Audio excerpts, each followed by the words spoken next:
Donc, vous avez... Vous êtes pas mon scénariste habituel? Non, désolé, il est en vacances. Donc, j'imagine que vous avez quand même un nouvel arc de Dragon Ball Super pour moi. Absolument, et vous risquez d'aimer. On va ramener un personnage très apprécié des fans, Trunks du futur. Ah, et ça va être intéressant de voir comment il a évolué depuis ces 8 dernières années. Ben, je vais vous dire qu'en fait, je pensais minimiser la prise de risque au maximum, et il va ressembler à peu près ce à quoi il ressemblait la première fois qu'on l'a vu. Vous pensez pas que ça risque de poser problème aux yeux des fans? Bah, vous savez, on peut toujours changer la couleur de ses cheveux. Ah, inventer un problème pour en masquer un autre. Malin. Merci. Donc c'est ça, Trunks revient dans le présent, parce que son futur est à nouveau dans la merde. C'est même pire ce coup-ci, sa mère se fait tuer. Ben pourtant, dans l'épilogue de la saga Cell, justement, on nous dit que Trunks va protéger son futur aussi longtemps qu'il sera en vie. Ben, faut croire que j'ai oublié ce détail-là. Gâcher rétroactivement Dragon Ball, c'est cool! C'est fantastique même. Donc, le nouvel antagoniste, qui vient justement gâcher le futur de Trunks, vous allez aimer, c'est un concept novateur. C'est le corps de Goku version maléfique. On a déjà fait ça dans un OAV. Mais ce coup-ci, c'est différent, là, parce que c'est vraiment le corps de Goku.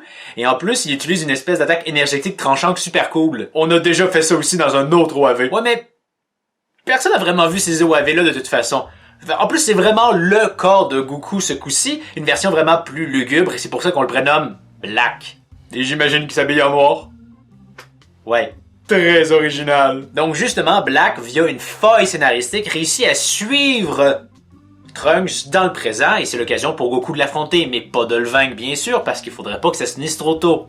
Ouais, faudrait pas, hein, faut étirer la sauce. Donc Black finalement est forcé de retour dans le futur, mais Beerus et Whis qui étaient présents ont remarqué une similarité entre l'énergie de Black et celle d'un caillou de l'univers 10, Zamasu.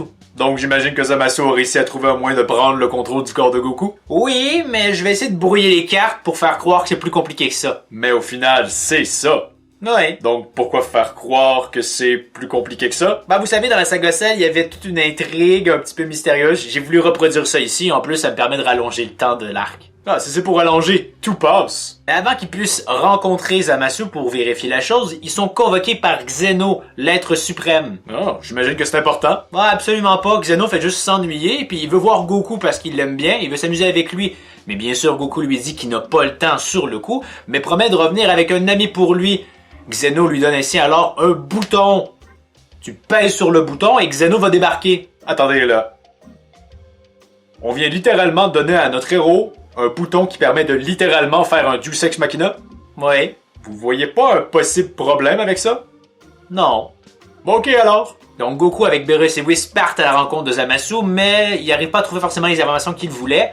Par contre, Zamasu va se rendre compte, en la personne de Goku, que des mortels plus forts que les dieux, ça existe, et ça risque de le mettre un petit peu en rogne. Parlez-moi en plus de Zamasu, c'est un personnage intéressant? Ben, si par intéressant vous voulez dire que son plan est simplement de tuer tout le monde, et qu'il dit mortel à chaque 3 lignes, ouais. C'est mortel ça. Désolé. Donc Vegeta et Trunks accompagnent Trunks dans le futur pour gérer la menace Black. C'est Vegeta qui va partir l'assaut en Super Saiyan Blue et fracasser de coups de poing Black, mais qui est pas à la pleine puissance, mais il est plus fort que Vegeta, donc ça lui fait rien. Je suis pas sûr que ça fonctionne comme ça. Ben ici, c'est comme ça que ça fonctionne, et ça permet justement à Black de développer son propre Super Saiyan Blue, mais qui va être d'une couleur différente, ça va être le Super Saiyan rosé. Pourquoi la couleur est différente? Ben, c'est le corps de Goku, mais avec un esprit divin, donc ça change la couleur, là. Je suis pas sûr que ça marche comme ça. D'autant plus que le Super Saiyan Blue, c'est le Super Saiyan Gun, une transformation déjà divine, qu'on applique seulement le Super Saiyan dessus, donc ça devrait pas changer la couleur. Ben, ça fait une nouvelle figurine à vendre. Oh, fallait le dire avant, ça. Donc Black parvient à rapidement mettre hors d'état de nuire Vegeta, affronte Goku et semble avoir le dessus, mais la situation n'est pas encore assez désespérée que Zamasu débarque. Et ainsi, ça s'engage un combat assez intéressant entre Goku Trunks versus Zamasu Black. Ok, mais Trunks, en niveau de puissance, il se situe où? Non, je vous dirais à peu près plus faible qu'un Super Saiyan 3. Et il parvient à échanger des coups avec Black? Ouais, absolument. Je suis pas sûr que ça marche comme ça. Ouais, mais la scène est vachement cool. Ah, si la scène est cool, ça passe alors. Mais durant l'affrontement, ils se rendent compte que Zamasu possède un corps immortel. Les vilains utilisent donc ça à leur avantage et parviennent à avoir le dessus. Et ça oblige nos héros à retourner vers le présent.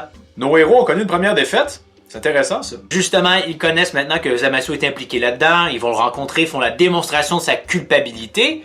Et Beerus le détruit. Il dit, bon ben c'est réglé, il Ici, il est mort dans le futur. Oui, mais on le sait, les voyages temporels dans Dragon Ball ne fonctionnent pas comme ça. Ouais, c'est ce que Trunks lui dit, mais Beerus lui dit non, c'est correct, ça fonctionne comme je le dis que ça fonctionne. Et donc, Goku et Vegeta vont accompagner Trunks dans le futur au cas où. Ouais, mais s'il est pas détruit, ils vont juste se faire battre comme la première fois. Ouais, et c'est ce qui se passe d'ailleurs. Ça leur tentait pas de prévoir un scénario dans ce cas-là? Ben, faut croire que non. De toute façon, rassurez-vous, cette deuxième allée n'est pas complètement inutile. Premièrement, on apprend d'abord comment est-ce que Zamasu a réussi à faire tout son plan, à avoir deux versions de lui-même, c'est très simple. Zamasu a tué son Kaioshin, lui a volé l'anneau du temps. L'anneau du temps? Oui, un anneau du temps permet à un Kaioshin de voyager dans le futur et seulement dans le futur. Ben, j'imagine que ça aurait été utile pour se battre contre Boo, ça? Faut prévoir les manœuvres de Babidi? Ben, faut croire que non. Donc, Zamasu l'utilise pour aller dans le futur, réunir les Super Dragon Ball, formuler son premier souhait, c'est-à-dire d'obtenir le corps de Goku. Il l'utilise ensuite pour aller dans une autre temporalité, convertir un autre Zamasu à sa propre cause, aller encore une fois dans le futur, réunir les Super Dragon Ball pour demander que ce Zamasu-là devienne immortel, et après coup, aller encore une fois dans le futur, réunir les Super Dragon Ball pour demander qu'on détruise les Super Dragon Ball en fait. Attendez là, ils ont littéralement trouvé un moyen d'avoir une infinité de vœux, mais se contentent de seulement 3. Pourquoi est-ce qu'ils n'ont pas demandé à ce que Black devienne aussi immortel? Ben, il fallait bien que les héros aient une chance de gagner. Ouais, c'est sûr que dit comme ça. Également, durant l'affrontement, Zamasu va lancer des petites piques à Trunks, ça va le mettre en colère et il va débloquer sa propre transformation. Sa propre transformation? Ouais, c'est un peu comme un Super Saiyan, mais encore plus doré. Une espèce de Super Saiyan 2.5? 3.5? Non, vraiment sa propre transformation. Ah, je suis pas sûr que ça marche comme ça. Ben, ça fait une nouvelle figurine à vendre. Ah ouais, ok. Donc Trunks, fort de sa nouvelle transformation, parvient à gagner du temps pendant que Goku et Vegeta retournent dans le présent pour ce coup-ci se préparer pour un troisième affrontement. Ouais, ça serait intelligent de le faire. Donc Vegeta s'en va dans la salle de l'esprit du temps pour s'entraîner, tandis que Goku doit trouver un moyen de gérer un immortel. Or, il se dit que le Mafuba, c'est une solution. Ouais, c'est vrai que ça existe, le Mafuba. Une journée passe et il retourne dans le futur pour sauver In Extremis Trunks. Black va être confronté par Vegeta qui est devenu plus fort que ce dernier. Oh, attendez là. Vegeta, Blue est réussi à devenir plus fort que le corps de Goku qui utilise le Blue combiné avec le Kaioken. Le Kaio quoi? Ben, vous savez, le Kaioken. Je suis pas sûr de vous suivre, monsieur. C'est littéralement ce qui a été étudié dans le dernier arc. Le Goku est maintenant capable de maîtriser le Kaioken avec le Super Saiyan Blue. Je vais être franc avec vous, monsieur, j'ai pas beaucoup suivi Dragon Ball Super. Donc vous me dites que durant tout cet arc-là, Goku utilise aucunement le Kaioken? Non, et en plus je vais être franc avec vous aussi, j'ai déjà envoyé une partie du scénario en production, mais si vous voulez, à la fin, pour un coup de pied, il pourrait utiliser le Kaioken. Bon, ben j'imagine que c'est mieux que rien. Donc Black, acculé, réussit sans le vouloir à créer une faille temporelle qui, sans le vouloir, réussit à créer des clones de lui. Ça lui permet d'avoir un peu le dessus sur Vegeta et Goku n'a pas le choix, il doit aller l'aider. Ainsi, on n'a pas le choix, c'est Trunks qui doit apprendre le Mafuba en 5 minutes via une petite vidéo que Piccolo a faite. Je suis pas sûr que ça marche comme ça. Et pourtant, ça fonctionne, Trunks réussit à faire le Mafuba et à enfermer Zamasu, mais on a oublié de mettre un saut sur le contenant, donc Zamasu se libère. Au même moment, la faille temporelle se ferme, les clones de Black disparaissent, ils rejoignent Zamasu et les deux se disent que il est temps de passer au niveau supérieur et ils utilisent les Potala pour fusionner. Oh, une fusion, j'aime ça. Donc les héros doivent redoubler d'ardeur pour combattre cette fusion très Zamaesque.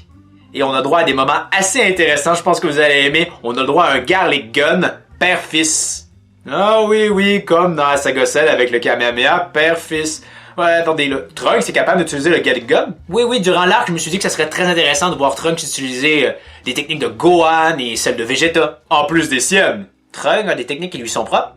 Ben, oui, mais bon, j'imagine que les gens vont apprécier cette petite nostalgie. J'imagine que c'est avec ça qu'ils vont vaincre Zamasu. Non, pas du tout, parce que Zamasu est encore immortel, donc ça l'atteint, mais ça le blesse pas vraiment. Et tout de suite après, c'est à Goku de faire aussi un échange d'attaque énergétique avec lui et de l'emporter. Non, vous me dites que Goku, sans le Kaioken, est capable d'être aussi fort que Trunks, plus Vegeta qui est devenu plus fort que Goku? Ben, faut croire. Je suis pas sûr que ça marche comme ça. Ouais, mais il y a Vegeta! Mais pourtant, Vegeta est permanent, on va le garder dans le reste de la série? Non, parce qu'on va apprendre via Kawasu, le Kaioshin de l'univers 10, qui est venu les aider, que la fusion par Potolas, elle est pas permanente si t'es seulement un humain. Si t'es un Kaioshin, oui. Si t'es un humain, ça dure environ 1 heure. Donc tout ce que le doyen a dit c'était de la merde? Bah, faut croire. Gâcher rétroactivement Dragon Ball, c'est cool! C'est fantastique même. Donc, nos héros mettent les Potala, Végétaux est formé, et ensuite... J'imagine que la fusion se défait avant qu'il puisse en finir? Ouais. Ah, Dragon Ball, si prévisible. Mais j'imagine que la fusion avec Zamasu aussi se termine bientôt. Ben, non, pourquoi? Black n'est pas un Kaioshin, et Zamasu non plus, c'était juste un Kaio, donc techniquement la fusion ne devrait pas durer éternellement. Non, elle dure éternellement, hein, parce que Zamasu est un apprenti Kaioshin, là. Ah, ouais, j'imagine que ça marche. Donc c'est à Trunks d'en finir avec Black, et pour y arriver, sans le vouloir, il va réussir à canaliser l'énergie positive de tout le monde. Mais malgré lui, ça va apparaître sous sa tête, il va voir ça, il va faire comme « Hey, je vais l'utiliser ». Attendez là, vous me dites que grosso modo, Trunks a réussi à faire, sans le vouloir, un Genki Dama de l'amour et de l'amitié? On peut le voir comme ça, mais je vous rassure, il va réussir à détruire le corps de Zamasu, mais son essence, toujours immortelle, réussit à corrompre l'atmosphère, il va tuer tout le monde sauf nos héros, et là, vous devinerez jamais ce qui va se passer. Ils vont appuyer sur le bouton de Xeno. Ouais. Mais c'est pas aussi prévisible que vous le pensez, là. Xeno débarque, mais c'est même pas le Xeno qu'on connaît, c'est le Xeno de ce futur-là.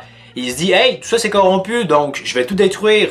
Nos héros ont pas le choix, ils prennent la machine à voyager dans le temps et ils vont retourner dans le présent pour éviter la destruction. Attendez là, vous me dites que l'être le plus puissant qui réagit tous les univers ne transfigure même pas l'espace-temps? Ben, il faut croire.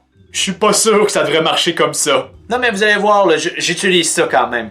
Donc, Goku retourne dans le futur et il découvre qu'il y a juste Xeno qui flotte dans le vide, le ramène et va le présenter au Xeno qu'on connaît. Hein? C'est celui, l'ami dont il parlait, donc il a réussi à tenir sa promesse. Ah, j'avoue que ça peut être intéressant, mais le futur de Trunks, c'est capote, là. Ah oui, c'est complètement effacé, mais tout n'est pas perdu.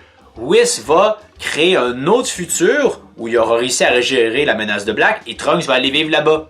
Oui, mais j'imagine qu'il y a déjà un autre Trunks dans cette temporalité-là. Ouais. Ah. Ok, j'imagine que c'est mieux que de ne rien avoir du tout. Oui, également, j'ai oublié de vous en parler, monsieur, parce qu'elle est quand même très secondaire, mais je me suis dit que durant tout l'arc, on pourrait avoir Mai, vous savez, la fille du gang de Pilaf, ben, elle existe également dans le futur, et elle jouera un petit peu le rôle de potentiel petite amie pour Trunks. Elle gérait la rébellion contre Black, et elle aura un petit moment de gloire où elle essaierait de tuer Black avec une balle de sniper. Je suis pas sûr que ça marche. Donc, monsieur, qu'est-ce que vous pensez de l'arc? On semble pas avoir un grand souci de la continuité ni de cohérence, mais vous avez mis beaucoup de moments cool, beaucoup de nostalgie. Alors j'imagine que si jamais il y avait une adaptation de Dragon Ball Super en manga, eh bien l'adaptation de cet arc-là ne changerait à peu près rien.